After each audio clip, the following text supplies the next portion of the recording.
নমস্কার প্রিয় পাঠকবৃন্দ। আজ বাংলা 1433-এর নতুন বছরে আপনাদের জানাই শুভেচ্ছা ও অভিনন্দন। আজ আমি যেহেতু 1433 নতুন বছর পড়ে গেল, এইবারই আপনাদের শুরু হবে বিভিন্ন বেড়াতে যাওয়ার অনুষ্ঠান সূচি এবং তার প্রস্তুতি। সেই জন্য আজ আমি তীর্থ ভ্রমণের ওপর অনেকগুলো বই নিয়ে এসেছি, যেগুলো আপনাদেরকে সাহায্য করতে পারে তীর্থ ভ্রমণের ক্ষেত্রে। প্রথম নিয়ে আসি দ্বাদশ জ্যোতির্লিঙ্গ ভ্রমণ। এই যে শ্রী অমিতের লেখা দ্বাদশ জ্যোতির্লিঙ্গ ভ্রমণ। এই দ্বাদশ জ্যোতির্লিঙ্গ মধ্যে কি কি পড়ে আমি আপনাদের একটু জানিয়ে দিচ্ছি। আপনারা হয়তো সবই জানেন, তবু বলছি।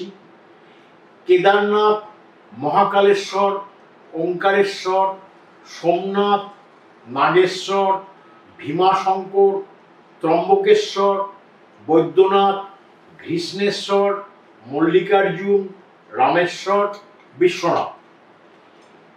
এতগুলো জ্যোতির্লিঙ্গ একবারে তো দেখা যায় না, কিন্তু আমরা এই বইয়ে সমস্ত জ্যোতির্লিঙ্গের ব্যাপারেই এবং সেখানে যাওয়া, কিভাবে যাবেন, কি দেখবেন, সেগুলোর মাহাত্ম্য, তার পেছনের ইতিহাস সব এই বইতে দেওয়া আছে।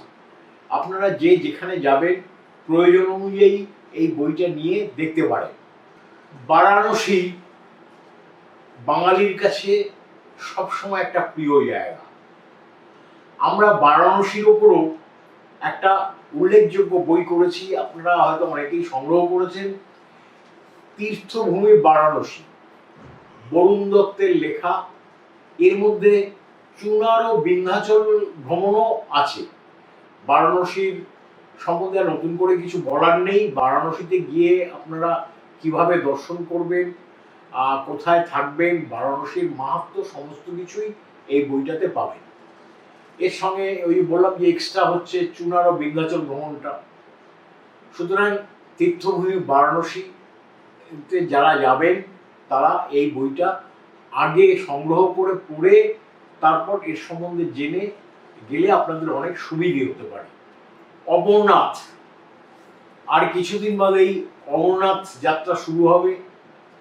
অমরনাথের উপর এই একটা বই, এটাও বরুণ দত্তের লেখা, খুব বিখ্যাত বই। আমরা বহু বছর ধরে প্রকাশ করে আসছি, অনেকেই সংগ্রহ করেছেন। যারা সংগ্রহ এখনো করতে পারেননি তারা অমরনাথে যাওয়ার আগে এই বইটা পড়ে গেলে তাদের পক্ষে সুবিধে হতে পারে। কৈলাস ও মানস সরোবর, এটাও ভ্রমণ কিছুদিন পরেই শুরু হবে। মে মাস থেকে সম্ভবত কৈলাস ও মানস সরোবর ভ্রমণ শুরু হয়। সুতরাং যারা কৈলাস এবং মানস সরোবর যেতে চান তারা এই বইটা দেখতে পারেন, বা যারা যেতে পারবেন না তাদের মানস ভ্রমণের জন্য এই বইটা বিশেষভাবে সহায়ক হবে। এই বইটা অদ্ভুত বই, কেদারনাথ থেকে রামেশ্বরম। এই যে কেদারনাথ থেকে রামেশ্বরম, সমস্ত শিবলিঙ্গ বা মন্দিরগুলো একটা সরল রেখায় প্রতিষ্ঠিত। যারা এই ব্যাপারে আগ্রহী তারা তো এটা দেখতেই পারেন। সঙ্গে এই তীর্থস্থানগুলো ভ্রমণেরও উল্লেখযোগ্য বর্ণনা রয়েছে। এই বইটা 2026-এর কলকাতা বইমেলায় প্রকাশিত হয়েছে। পঞ্চকেদারের পথে পথে, যারা পঞ্চকেদার দর্শন করতে চান তারা এই বইটা বিশেষভাবে তাদের পক্ষে সহায়ক হবে। সুতরাং পঞ্চকেদার ভ্রমণের পক্ষে যারাই আগ্রহী তারা এই বইটা সংগ্রহ করতে পারে। পঞ্চকেদারের পথে পথে গৌতম বিশ্বাসের লেখা। ঠিক একইভাবে পঞ্চ কৈলাস পরিক্রমা, এটাও গৌতম বিশ্বাসের লেখা। যারা পঞ্চ কৈলাস পরিক্রমা করতে চান বা পঞ্চ কৈলাসে বেড়াতে যেতে চান বা দর্শন করতে চান তারা এই বইটা দেখতে পারেন, তাদের পক্ষে খুব সহায়ক হবে। এবার হচ্ছে হিমাচলের পঞ্চতীর্থ, এটাও গৌতম বিশ্বাসের লেখা। হিমাচলের পঞ্চতীর্থ ও অলৌকিক সাধু সান্নিধ্য। সাধু সান্নিধ্যটা সবার কপালে সমানভাবে জোটে না, হয়তো লেখকের জুটে গিয়েছিল, কিন্তু এই বইটাতে আছে হিমাচলের 5টা তীর্থ যাওয়ার বিভিন্ন বর্ণনা, সে তীর্থগুলোর মাহাত্ম্য, তারপর হচ্ছে মন্দিরের সমস্ত ঘটনাগুলি, কোথায় থাকবেন, কিভাবে যাবেন, সব এই বইটাতে উল্লেখ করা আছে। এরপরে গৌতম বিশ্বাসের লেখা আর একটা বই, কৃপাময়ী বৈষ্ণোদেবী দর্শন ও পূজা পদ্ধতি। বৈষ্ণোদেবী আমরা এই সময় অনেকেই যাই, যারা বৈষ্ণোদেবী যাবেন বলে মনে করেছেন তাদের পক্ষে এই বইটা সহায়ক হতে পারে। কৃপাময়ী বৈষ্ণোদেবী দর্শন ও পূজা পদ্ধতি। পুরী, এবার সে পুরীর ব্যাপার, এই বইটা নিয়ে আমি অনেকবারই অনেকভাবে বলেছি। পুরীতে আমরা অনেকেই যাই, কিন্তু পুরীর সবকিছু আমরা জানি না। আমি নিজে বহুবার গিয়েছি পুরীতে, বহুবার, অজস্র, তার হিসেব নেই। কিন্তু এই বইটার পাণ্ডুলিপি হাতে আসার আগে আমি অনেক কিছুই জানতাম না। আমি যেতাম, পুরীতে যেতাম, পুরীর মন্দির দু একটা আশেপাশে নাম করা মন্দির টন্দির দেখে আমি বাড়ি ফিরতাম। তা যখন এই পুরীর মঠ মন্দিরে বইটা, গৌতম বিশ্বাসের লেখা এই বইটা যখন আমার কাছে এলো, আমি তখন জেনে তাজ্জব হয়ে গেলাম। মনে হলো এতবার পুরীতে গিয়েছি, আমার তো আমার পুরী দেখা সম্পূর্ণই হয়নি। আমি এই বই সম্বন্ধে আগেও বহুবার আপনাদের বলেছি, এবারও বলছি, যারা পুরী ভ্রমণে আগ্রহী তারা এই বইটা অবশ্যই সংগ্রহ করবে। করতে পারেন বলছি না, করবেন, তবে পুরী সম্বন্ধে সম্পূর্ণ অভিজ্ঞতা হবে, আপনাদের বেড়ানোটা সার্থক হবে। পুরীর মঠ মন্দিরে গৌতম বিশ্বাস। আমরা যাই এবার তারাপীঠে, অনেকেই আমরা মাঝে মাঝেই যাই। আমাদের পশ্চিমবঙ্গেরই একটা অংশ বীরভূমের তারাপীঠ। এই তারাপীঠ সম্বন্ধে সমস্ত বিষয় এখানে আছে। তারাপীঠের ইতিহাস আছে, এখানে সাধকদের কথা আছে, তারাপীঠের পূজার কি নিয়মাবলী সেগুলো আছে, তারাপীঠে কোথায় থাকবেন সে ব্যাপারেও এখানে উল্লেখযোগ্যভাবে বলা আছে। আপনারা যারা তারাপীঠ সম্বন্ধে আগ্রহী বা বারবার তারাপীঠে যান, তারা এই বইটা সংগ্রহ করতে পারেন। এরপর আসছি নর্মদা পরিক্রমা। নর্মদা পরিক্রমা, আমি তো এর আগেও বলেছি যে নর্মদা এমন একটা জায়গা যেখানে বারবার যেতে ইচ্ছে করে। আর নর্মদায় গেলে আমার ব্যক্তিগত মত, আর্থিক এবং পরমার্থিক দুটোই উন্নতি হয়। মা নর্মদার এমনই কৃপা। তা মা নর্মদায় অনেকে পায়ে হেঁটে পরিক্রমা করেন। যারা পায়ে হেঁটে নর্মদা পরিক্রমা করবেন তাদের প্রায় বছর দেড়েক সময় লাগে। পায়ে হেঁটে নর্মদা পরিক্রমার ওপর আমাদের এই বইটা খুব নাম করেছে, করুণাময়ী মা নর্মদার পথে পথে, দেবাশিস চৌধুরীর লেখা। ইনি একজন রিটায়ার্ড মানুষ ছিলেন। আফটার রিটায়ারমেন্ট ইনি পায়ে হেঁটে সমগ্র নর্মদা পরিক্রমা করেছেন এবং তার বর্ণনা, কিভাবে যাবেন, সমস্ত কিছু এই বইতে পুঙ্খানুপুঙ্খভাবে আছে। সুতরাং যারা নর্মদা পরিক্রমা করতে এই সময় আগ্রহী তারা এই বইটা সংগ্রহ করে দেখতে পারে। অনেকেরই হাতে সময় নেই, নর্মদা পরিক্রমা করতে চান, তারা মোটর গাড়িতে এখন 10-12 দিনের মধ্যে নর্মদা পরিক্রমা করতে পারে। এই মোটর গাড়িতে কিভাবে নর্মদা পরিক্রমা করা যায়, এই সিদ্ধিদাত্রী নর্মদা, সে ব্যাপারে আপনাদের সহায়ক বই হিসেবে কাজে রাখতে পারে। এই বইটা বেশ কয়েক বছর আগে বেরিয়েছে। বহু লোকে এই বইটা নিয়ে নর্মদা পরিক্রমা করেছেন এবং আমার কাছে এসে যোগাযোগ করেছেন তারা, যে তাদেরকে এই বইটা ভীষণভাবে সাহায্য করেছে। সুতরাং আপনারা যারা মোটর গাড়িতে নর্মদা পরিক্রমা করতে চান দিন 10-12-র মধ্যে, তারা এই বইটা সংগ্রহে রাখতে পারেন। নর্মদা তীরে যখন যাবেন, নর্মদার মাহাত্ম্য সম্বন্ধেও জানবেন। অমৃতের সন্ধানে নর্মদা, স্বামী রামকৃষ্ণ মিশনের সন্ন্যাসী স্বামী সহদেবানন্দের লেখা অমৃতের সন্ধানে নর্মদা। এবার আমরা নর্মদাতে যখনই যাব, আমাদের প্রত্যেকেরই একটা প্রিঅকুপাইড মাইন্ডে থাকে যে একটু যদি ভালো সাধু সন্ন্যাসীর সান্নিধ্য পেতাম। সেই অভাবটা পূরণ করেছেন স্বামী সহদেবানন্দ এই নর্মদা তটের সাধু সন্ত। এই বইটা, এখানে নর্মদা তটের বহু বিখ্যাত সাধকদের কথা আছে।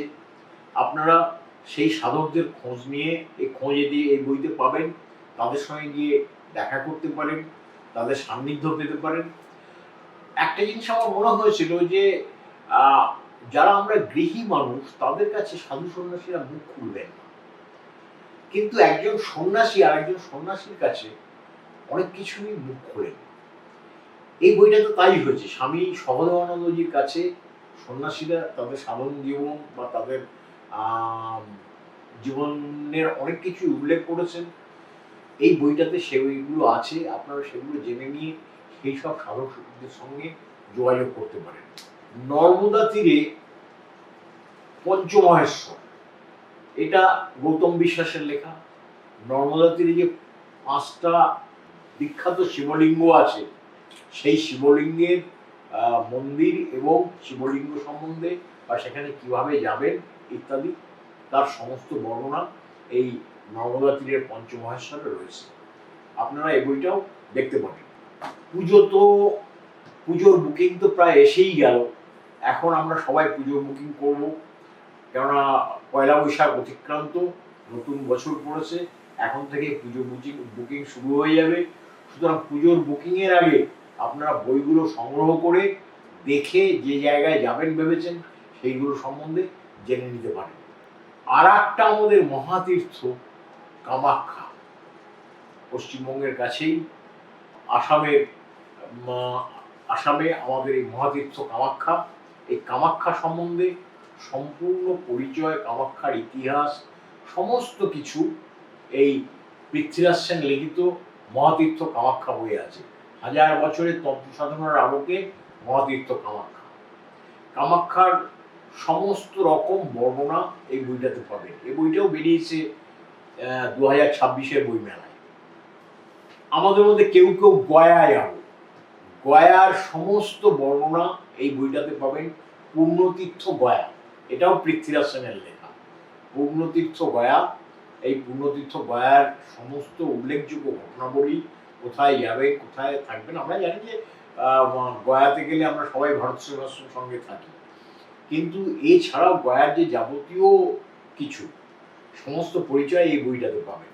আমরা কেউ কেউ এ সময় সাউথেও যাব, সাউথ ইন্ডিয়াতে গেলে বিখ্যাত তিরুপতি তো দর্শন করবই।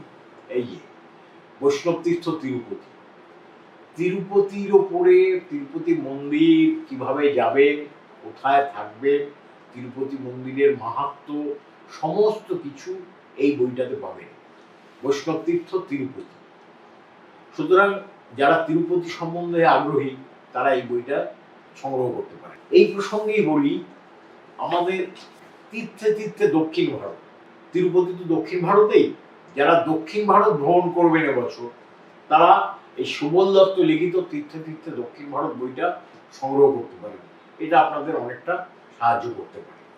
যেমন দক্ষিণ ভারত যাব, আমরা রাজস্থানেও যাব, গুজরাটেও যাব।